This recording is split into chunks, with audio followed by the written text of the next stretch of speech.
नौजवान था और यतीम भी था। शौक बन गया दीन पढ़ने का।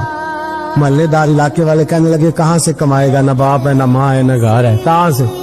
हजरत रूमी कहते हैं नौजवान ने जंगल में झोंपड़ी लगा ली। वहां वो सुबह मदरसे जाता, शाम को जंगल में रहता, वहां अल्लाह अल्लाह करता, सबक याद करता। एक दिन बादशाह की बेटी रास्ता भूल गई, जंगल में आई सहेलियों के साथ, बॉडीगार्ड भी साथ थे पर रास्ता भूल गई। खोती खोती शाम हो गई, ऐसी खोई कि जब रात गहरी हो गई तो आके उस नौजवान के पास रुकी और चिल्लाने लगी। शेर के दहाड़ने की आवाज आती है, भेड़िए के बोलने की आवाज आती है। नौजवान अकेला, सहेलियां बिछड़ गई, गार्ड बिछड़ गए।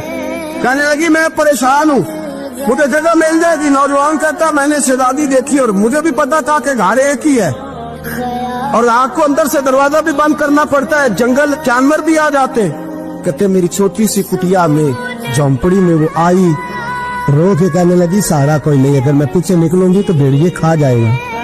कहते मैंने उसे जगह दे दी। अकेली औरत, चिराग जल रहा है, सबक याद कर रहा हूँ। मेरे नबी पाक ने फरमाया जहाँ मर्द औरत अकेले हो तीसरा शैतान होता है। और शहजादी, वो बच्चा कहता है सबक याद करता रहा सारी रात। वो बच्ची को कहा सो जा, पर वो कहती है नींद मुझे भी कहाँ आई। ऐसे मौकों पर नींद, सारी रात सबक याद करता। थोड़ी थोड़ी देर के बाद चिराग जलता तो उस पर उंगली रखता, हाथ जलता तो पीछे खींच ले, फिर दूसरी उंगली रखता, थोड़ी देर के बाद जलता तो खींच ले, हाथ सारा जल गया।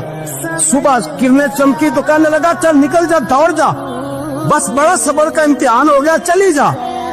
शहजादी बाहर निकली, सिपाही ढूंढ रहे थे। बादशाह खुद जंगल में निकला हुआ था, मेरी बेटी मिल गई। बादशाह तन्हाई में जाके कहने लगा बेटा मैं दुनिया को बताऊंगा कि मेरी बेटी खोई नहीं थी, सिपाही साथ ही थे।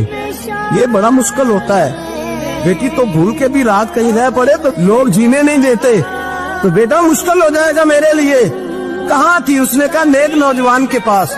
उसने कहा बेटा मैं तो तेरी बात मानूंगा पर दुनिया नहीं मानेगी। अगर उस नौजवान ने किसी को बता दिया कि तू उसके पास थी तो फिर लोग मेरा जीना मुहाल कर देंगे। बेटा मैं मर जाऊंगा, मेरी मजबूरी ये है कि वो कहीं राज ना उगल दे वो नौजवान, उसे कत्ल करना पड़ेगा।